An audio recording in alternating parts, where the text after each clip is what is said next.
Assalamualaikum warahmatullahi wabarakatuh. Ketemu lagi dengan aku, Dewi Aprianti, mahasiswa semester 5 Fakultas Ekonomi dan Bisnis Prodi Akuntansi Universitas Muhammadiyah Tangerang.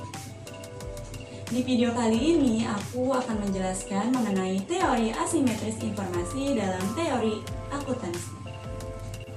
Kondisi tentang teori informasi asimetris pertama kali dicetuskan oleh Arrow pada tahun 1963 dalam satu artikel yang berjudul Uncertainty and the Welfare Economics of Medical Care di jurnal American Economic Review.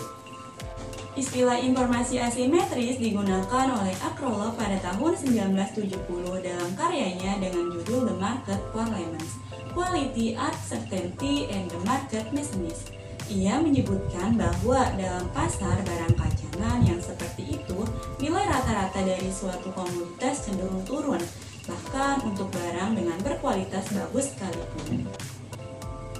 Asimetris informasi merupakan kondisi di mana ada ketidakseimbangan perolehan informasi antara pihak manajemen sebagai penyedia informasi atau free paper dengan pihak pemegang saham atau stakeholder pada umumnya sebagai pengguna informasi atau user.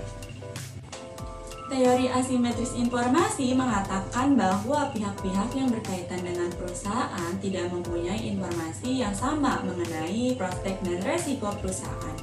Pihak tertentu mempunyai informasi lebih baik dibandingkan dengan pihak lainnya. Informasi asimetris terjadi karena adanya perbedaan kepentingan antara manajemen dengan pemilik modal. Suarjono pada tahun 2014 mengatakan bahwa informasi asimetris adalah di mana manajemen sebagai pihak yang lebih menguasai informasi dibandingkan investor atau kreditor. Karena manajemen dan investor atau kreditor merupakan pihak-pihak yang hubungan kedua pihak tersebut dipandang sebagai hubungan keagenan. Dikhawatirkan akan terjadi informasi asimetris antara kedua belah pihak tersebut dengan manajemen sebagai pihak yang lebih menguasai informasi.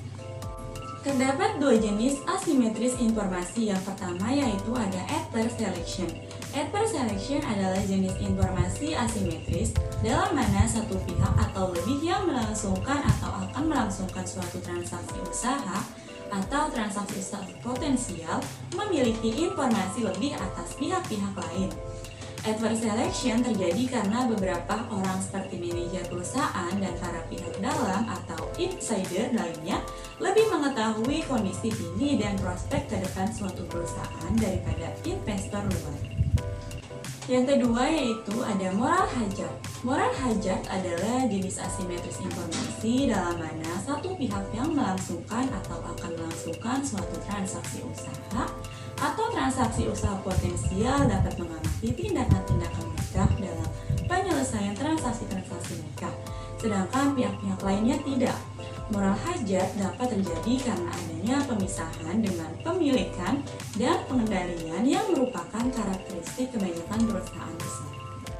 Ada dua variabel yang memiliki keterkaitan dengan teori informasi asimetris.